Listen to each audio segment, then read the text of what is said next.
All right, so when making your mini grid, you're going to take your paper and line up the 0 with the edge that you're measuring from.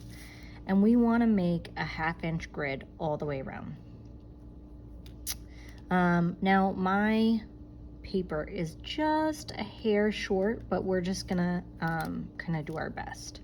So first I'm gonna go around each edge and make a little tiny line that's parallel, going in the same direction as each 1/2 inch mark. So instead of a dot, I like to go in the direction the line is gonna go so I don't get confused. So here's a 1/2 inch, and then a 1/2 inch away from that would be 1. Then a 1/2 inch from that would be 1.5. So every 1/2 inch along this edge, I'm making a little up and down line.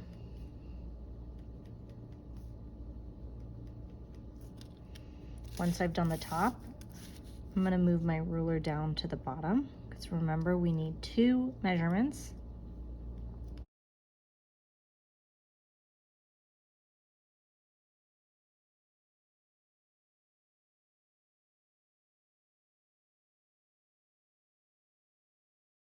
Now I've done that side, so I can turn it this way and do the exact same thing, but along, coming from this edge. So I'm lining this with 0.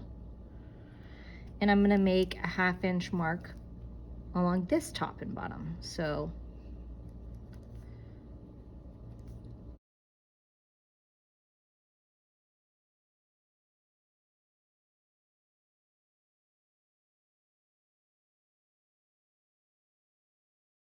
got my grid.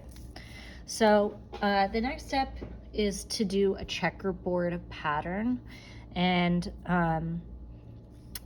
you have to do pen and ink techniques. So you have a few different options. You can first fill in all of the black squares of the checkerboard pattern and do the pen and ink techniques in the white spots, or you can do pen and ink techniques as the black in the checkerboard pattern. So what I'm gonna do is, if I wanna do it that way, just so I don't make mistakes, I'm gonna go ahead and get a pencil so that I can erase it. And I'm gonna start marking my, just a D for dark, all right? So like every other square is gonna get dark.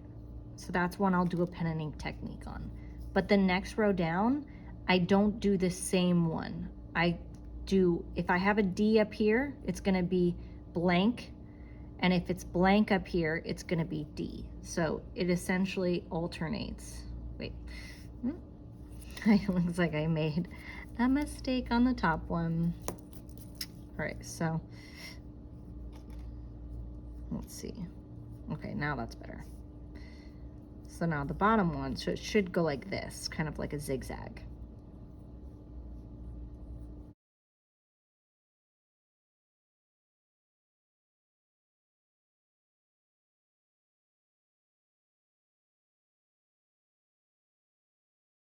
So I've marked all of my checkerboard pattern. Now I'm gonna go back with like some black and dark gray, and I'm gonna fill in some of them just solid, and then I'll do pen and ink techniques on the rest of the dark ones. So I'm gonna leave all of the blank ones just white for this.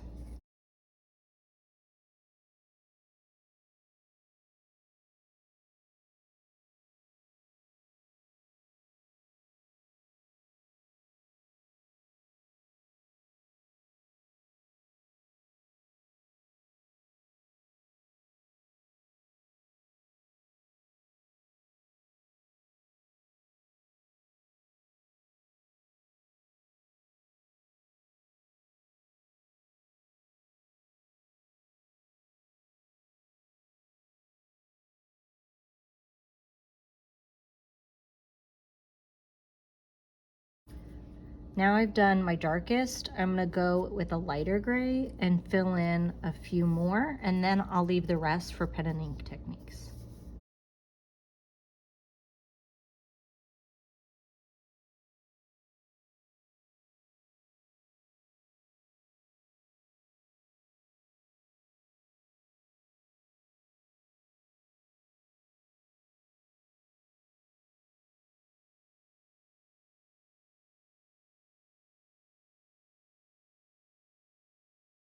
And I'm gonna, again, try and do some like closer together pinning techniques for the lower ones and some further apart ones for the upper ones.